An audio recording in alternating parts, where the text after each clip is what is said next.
Our next question, do you support privatizing public utilities? Not only does the great state of Nebraska have a unicameral, but it was previously mentioned, we're the only state in the union that still has public power districts. So it is a state law that Nebraska, the way our system is set up by law. In order to have that change, it needs to be introduced and passed by the legislature as well as signed by the governor. So does it work in Nebraska? Well, you know, I think the one thing that we all need to look at is the fact that, you know, as a district, we pay approximately 15% less for our electricity than anywhere else in the country. So, you know, are we doing it exactly right? No, I think there's things that can be done better.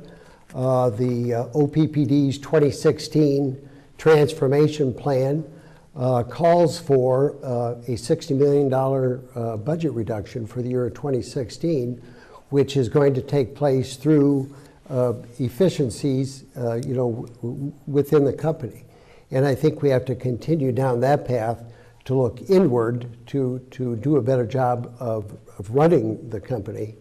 But unless there is some groundswell or a clamor from the general public to change the way the system is set up, I am not in favor of privatization. I don't either.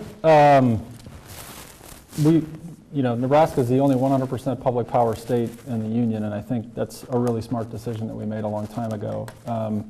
You know, the three main benefits, in my view, of us having public power: one is that it respects and requests public input. And that's something that I value greatly, and I think OPPD can do a better job of that.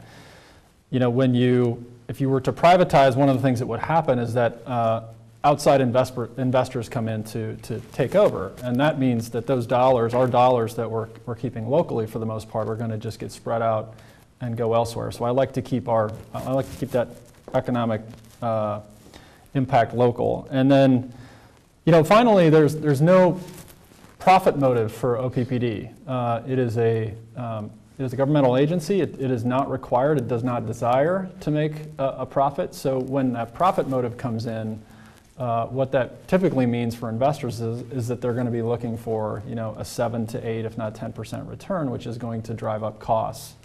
We need to keep public power. I just think we can do it much better. I think there are some opportunities for us to improve the way in which we're operating our public power district.